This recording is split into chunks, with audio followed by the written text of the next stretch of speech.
आज जो हमारी प्रेस कॉन्फ्रेंस का पर्पस है वो ये है कि हमारे कुछ ऐसे रेयर सिनेरियोज हुए हैं और रेयर केसेस हुए हैं जिनको हमने फोर्टिस हॉस्पिटल मोहाली में ऑपरेट किया है और पेशेंट काफ़ी अच्छी तरीके से रिस्पॉन्ड करने के बाद आज बहुत अच्छी अपनी कैंसर फ्री लाइफ जी रहे हैं। इसके अंदर रोबोटिक सर्जरी का भी काफ़ी रोल रहा है, तो उसके बारे में थोड़ी सी जानकारी मैं देना चाहूँगा। साथ ही साथ रोबोटिक सर्जरी जो है वो एक नई टेक्निक है सर्जरी करने की, एक नया माध्यम है सर्जरी करने का और उससे पेशेंट की ओवरऑल रिकवरी में हमने उन सभी चीज़ों को पहले कंट्रोल किया। हम देख सकते हैं कि यहाँ कुछ स्कैन की फ़ोटोज़ हमने लगाई हैं। इसमें ये जो किडनी है ये पूरी ट्रांसप्लांट किडनी है जो उनको मिली थी और इस किडनी के अंदर पहले नहीं था बट बाद में आगे चल के ये ट्यूमर डेवलप हो गया, एक बड़ा सा 3 सेंटीमीटर का ट्यूमर यहाँ पे डेवलप हो गया था। अब हमने डिसाइड किया कि हम इनको रोबोटिक सर्जरी के माध्यम से ऑपरेट करें एंड हमने किडनी को बचाने का फैसला लिया। इस ऑपरेशन के अंदर हमने जो इनकी ट्रांसप्लांट किडनी थी उसके ऊपर पार्शियल नेफ्रेक्टमी नाम से सर्जरी की। पार्शियल नेफ्रेक्टमी सर्जरी एक ऐसी सर्जरी है जिसके अंदर हम ट्यूमर को पूरी तरीके से रिमूव करते हैं लेकिन हम किडनी को डैमेज नहीं करते, किडनी को प्रिजर्व करते हैं। रोबोटिक टेक्निक से करने का बेनिफिट ये होता है कि आप एक तो पहली बात तो उसमें किडनी के लॉस होने का चांस जो है वो काफ़ी कम हो जाता है, उसमें ब्लीडिंग के चांसेस काफ़ी कम हो जाते हैं और पेशेंट की रिकवरी जो है वो बहुत फास्ट हो जाती है। हमने जो हमारी सर्जिकल टीम थी हमने पूरे को जो हमारा इंस्ट्रूमेंट्स डालते थे, जो मशीन हमने यूज़ करते थे उसको थोड़ा मॉडिफाई किया, पेशेंट के हिसाब से उसको मॉडिफाई किया। इवन ऑपरेशन के बाद भी कोई डायलिसिस की ज़रूरत नहीं पड़ी, कोई ब्लड चढ़ाने की ज़रूरत नहीं पड़ी। उनको टोटल हॉस्पिटल में स्टे 3 दिन का रहा और 3 दिन के स्टे के बाद हमने उनको हॉस्पिटल से डिस्चार्ज कर दिया। आज ऑलमोस्ट इस ऑपरेशन को 6 महीने से ज़्यादा टाइम निकल चुका है और इन पेशेंट्स की किडनी जो है वो बहुत ही नॉर्मल तरीके से काम कर रही है और there is no recurrence of tumour. Cancer free life आज ही अपनी बहुत ही आराम से जी रहे हैं। ये एक ऐसा सिनेरियो था जिस सिनेरियो के अंदर हम इस डाउट में थे कि हमें किडनी पूरी निकालनी ना पड़ जाए। हमारी ये कोशिश थी कि हम किडनी को किसी भी तरीके से प्रिजर्व करें। एट द सेम टाइम हमारी ये भी कोशिश थी कि कैंसर का कोई पार्ट बॉडी के अंदर ना रहे, क्योंकि अगर कैंसर का कोई भी सेल अंदर बॉडी में रह जाता है तो फिर वो दोबारा से रिकरेंस हो सकता है, दोबारा से उस चीज़ को डैमेज कर सकता है। The success of this surgery was based on the fact कि हम कैंसर को पूरी तरीके से रिमूव कर पाए बट हमने किडनी को पूरी तरीके से सेव कर लिया। एंड इवन ट्रांसप्लांट किडनी में ये चीज़ पॉसिबली करी तो जो नॉर्मल किडनीज़ हैं उसमें तो ये बहुत ही अच्छे तरीके से की जा सकती है। इसके अलावा एक और पेशेंट के बारे में मैं मेंशन करना चाहूँगा आपको। एक 62 साल के पुरुष थे जो हमारे पास आए। उनको अपने यूरिन में 7-8 दिन से काफ़ी ब्लड आ रहा था, यूरिन में क्लॉट्स आ रहे थे और एब्डोमेन में, पेट में उनको काफ़ी दर्द हो रहा था। जब हमने उनका सीटी स्कैन किया तो उसमें पता लगा कि उनकी किडनी में 14 सेंटीमीटर का एक ट्यूमर है और जो किडनी के ट्यूमर होते हैं उसमें से कई बार एक थ्रोम्बस, एक हार्ड मास जो है वो निकल के उसकी जो बड़ी खून की नस है, आईवीसी हम कहते हैं, इंफीरियर वेना कैवा, उस बड़ी नस के अंदर वो ट्यूमर चला गया था। ये जो बड़ी नस होती है ये हमारे पैरों से, पेट से ब्लड को लेके हार्ट तक जाती है और इसका साइज़ काफ़ी बड़ा होता है। जैसे ही इसमें कोई ट्यूमर जाता है तो उसका सीधे हार्ट में फैलने का रिस्क रहता है, उसका सीधे हार्ट से छाती के अंदर, लंग्स के अंदर फैलने का रिस्क रहता है। हमने अगेन इनके लिए सर्जिकल ट्रीटमेंट डिसाइड किया। ऐसे केसेस में ओपन टेक्निक से पहले सर्जरीज होती थी जिसमें पूरी किडनी रिमूव की जाती है और साथ ही साथ जो बड़ी नस है उसको ओपन करके उसके अंदर से भी ट्यूमर निकाला जाता है और उस बड़ी नस को रिपेयर भी किया जाता है।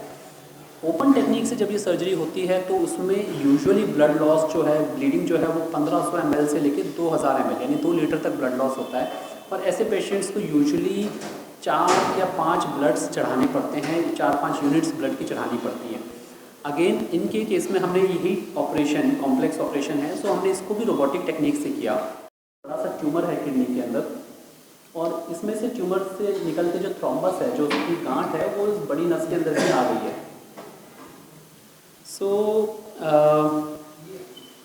हम देख सकते हैं कि बड़ी नस के अंदर ये ट्यूमर जा चुका है। ये ब्लैक कलर का जो निशान है ये हमारा ट्यूमर है जो इन बड़ी नसों में जा रहा है। हमने फिर ऑपरेशन के लिए इनका प्लान किया। हमने डिसाइड किया कि हम किडनी पूरी रिमूव करेंगे और जो ये बड़ी नस है हमने उसको 3 जगह से कंट्रोल किया। हमने उसको नीचे से, साइड से और ऊपर से कंट्रोल किया। फिर उसके बाद हमने इस नस को ओपन करके इसके अंदर से जितना भी ट्यूमर था वो सारा का सारा रिमूव किया और उसके बाद हमने इसकी पूरी रिपेयर, जो नस को वापस जोड़ने का काम है, वो भी पूरा मशीन की हेल्प से, रोबोटिक मशीन की हेल्प से किया।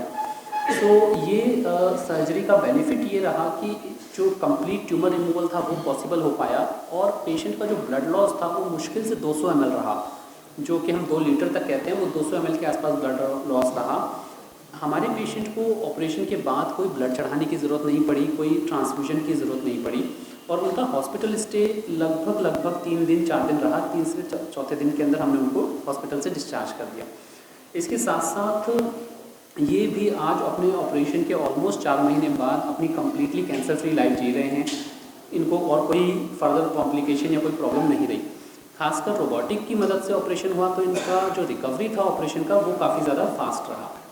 सो this are few of the pictures जिसमें हमारे पेशेंट हैं जो ऑपरेशन के बाद वॉक करते हुए दिखाई दे रहे हैं। So end of the discussion में ये दोनों केसेस के माध्यम से यही मेंशन करना चाहूँगा कि रोबोटिक सर्जरी कोई छोटे ऐसा नहीं है कि सिंपल ऑपरेशन या कोई बहुत ही बेसिक ऑपरेशन के लिए ही यूज़फुल है। ये कैंसर के कॉम्प्लेक्स से कॉम्प्लेक्स ऑपरेशंस के लिए भी काफ़ी ज़्यादा यूज़फुल है। रोबोटिक सर्जरी एक ऐसी टेक्निक है जिसके माध्यम से जितने भी कॉम्प्लेक्स प्रोसीजर्स हों, चाहे वो किडनी के कैंसर्स के हों या फिर प्रोस्टेट कैंसर के हों या फिर यूरिनरी ब्लैडर कैंसर्स के हों, उनको हम सक्सेसफुली ट्रीट कर रहे हैं। ये नई टेक्निक है, इसलिए लोगों को इसके ऊपर कॉन्फिडेंस आने में थोड़ा टाइम ऑफकोर्स समय के साथ लगेगा, लेकिन अभी तक के हमारे एक्सपीरियंस के हिसाब से, एज अ डॉक्टर हमारे एक्सपीरियंस के हिसाब से इसका रिजल्ट्स नॉर्मल ओपन टेक्निक की सर्जरी के मुकाबले काफ़ी ज़्यादा बेटर है।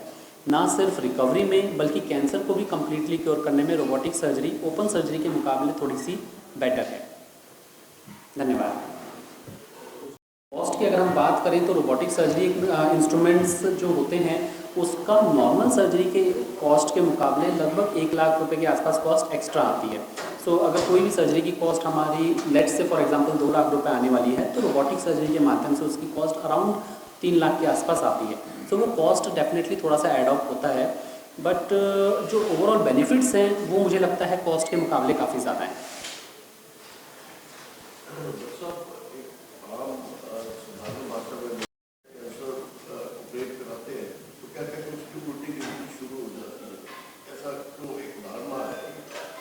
सर ये आपकी बात सही है और बहुत सारे पेशेंट्स हमसे ये बातें बोलते हैं, लेकिन मैं इस बात का बहुत क्लियरली मेंशन करूंगा कि ये सिर्फ एक मिथ है, इसका कोई सच्चाई नहीं है।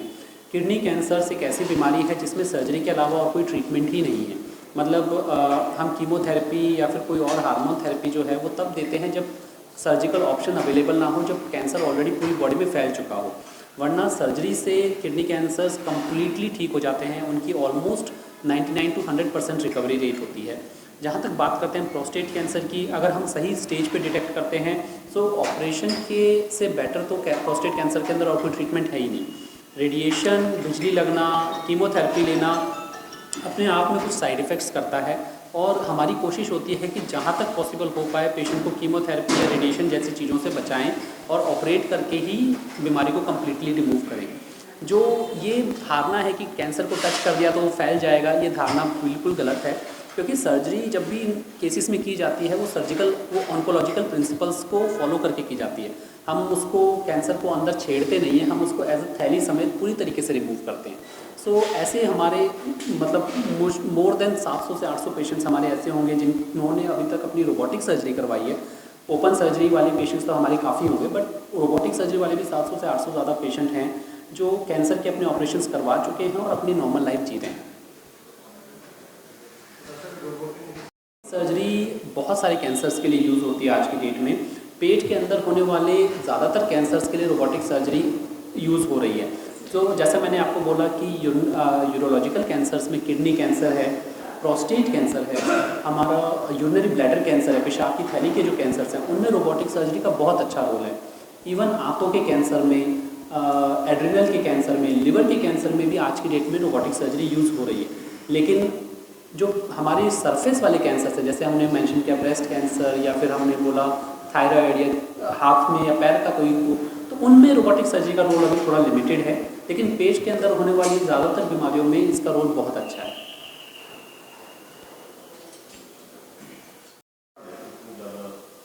सर कैंसर की प्रॉब्लम ये है कि कैंसर के जो हमारे डायग्नोसिस होते हैं ना वो बहुत लेट स्टेज पे आते हैं। हमारी कंट्री में अभी तक प्रॉब्लम ये है कि हम स्क्रीनिंग के ऊपर ज़्यादा फोकस नहीं कर पाए। स्क्रीनिंग का मतलब होता है एक रेगुलर हेल्थ चेकअप हर पर्सन को कुछ टाइम में रेगुलर बेसिस पे करवाते रहना चाहिए।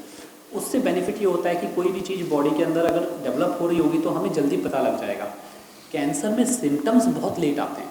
सो अगर हम सिम्टम्स का वेट करेंगे या फिर हमारे पास सिम्टम्स भी आए और हम उसको कुछ टाइम इग्नोर करने की कोशिश करेंगे तो बीमारी को अपना टाइम मिल जाता है और फिर वो थोड़ी एडवांस स्टेजेस में पहुंच जाती है। सो सबसे बड़ी मेरी रिक्वेस्ट तो आप लोगों के माध्यम से लोगों के साथ यही है कि आपको पहली बात तो अगर कोई सिम्टम आए, यूरिन में ब्लड आए, यूरिन में जलन हो या फिर कहीं पे कोई गांठ या कोई लंप महसूस हो, आप उसको इग्नोर मत करो। आप उसका हाथों हाथ टेस्ट करवाओ, अल्ट्रासाउंड बेसिक टेस्ट करवाओ। अगर कुछ प्रॉब्लम होगी तो हमें उसके थ्रू पता लगेगी। उसके अलावा एक नॉर्मल पॉपुलेशन के हिसाब से हर पर्सन को साल में एक बार अपना अल्ट्रासाउंड करवाना चाहिए। कोई किडनी में कोई ट्यूमर है, यूरिनरी ब्लैडर में कोई ट्यूमर है या और कहीं भी कोई ट्यूमर है तो वो हमें अल्ट्रासाउंड से पता लग जाता है। इसके अलावा पुरुषों के लिए हम एक PSA टेस्ट को बहुत इंपॉर्टेंस देते हैं। PSA टेस्ट होता है जो ब्लड का सिंपल टेस्ट है, जो 50 साल से ऊपर हर पुरुष को हम कहते हैं साल में एक बार कराना चाहिए। ये हमें प्रोस्टेट कैंसर के बारे में बताता है। आज की डेट में हमारा जो ये अपर नॉर्थ इंडिया वाला एरिया है, इसमें प्रोस्टेट कैंसर के नंबर्स जो हैं वो बहुत ज़्यादा बढ़ रहे हैं। अगर हम PSA का जो टेस्ट है वो रेगुलर बेसिस पे करवाएं और हम हर पर्सन को मोटिवेट करें कि, और बहुत इजीली अवेलेबल टेस्ट है, हर छोटे छोटे टाउन में हर जगह पे अवेलेबल है। सो अगर ये रेगुलर हम बेसिस पे कराएं तो प्रोस्टेट कैंसर हमें बहुत अर्ली स्टेज में डिटेक्ट हो जाता है और अर्ली स्टेज में उसका कंप्लीट क्योर अवेलेबल है। मतलब इवन हमारे ऐसे भी जानकारी में ऐसे पेशेंट्स हैं जिनका 20 साल 25 साल पहले भी ऑपरेशन हुआ, वो अपनी नॉर्मल लाइफ जीते हैं। सो कैंसर को सही टाइम पे डिटेक्ट करना बहुत ज़रूरी है।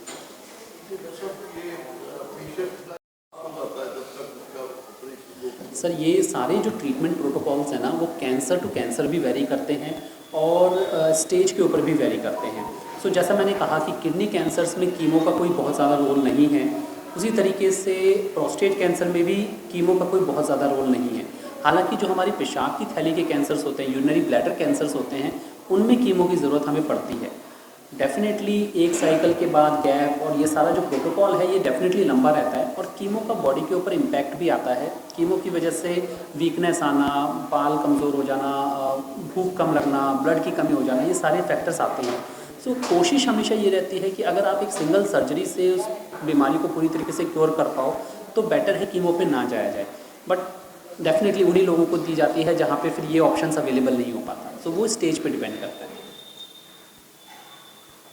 आयुष्मान भारत का थोड़ा प्रॉब्लम ये है कि आयुष्मान भारत की जो स्कीम है ना गवर्नमेंट ने जो चलाई है उसमें रोबोटिक सर्जरीज को इंक्लूड ही नहीं किया है उन्होंने। सो वो इंडिया में मतलब प्राइवेट हॉस्पिटल में क्या, गवर्नमेंट हॉस्पिटल्स में भी रोबोटिक सर्जरी आयुष्मान के अंदर कवर नहीं हो पाती। सो उन्होंने आयुष्मान भारत में स्कीम अच्छी है बट उसमें उन्होंने बहुत बेसिक ट्रीटमेंट्स को कवर किया है, उसमें उन्होंने एडवांस ट्रीटमेंट ऑप्शंस को अभी इंक्लूड नहीं किया है। सो वी होप कि गवर्नमेंट विद टाइम इन चीज़ों को भी इंक्लूड करे सो दैट हर पेशेंट को इवन एडवांस ट्रीटमेंट का भी बेनिफिट मिलने लगे। भी रहता है कैथल में भी हमारी रूटीन OPDs रहती हैं वंस इन अ मंथ। सो महीने के पहले वेडनेसडे को, फर्स्ट वेडनेसडे को मॉर्निंग 10 बजे हम यहाँ पे OPD विजिट भी करते हैं। तो एक रेगुलर विजिट कैंप टाइप हमारी OPD यहाँ रहती है।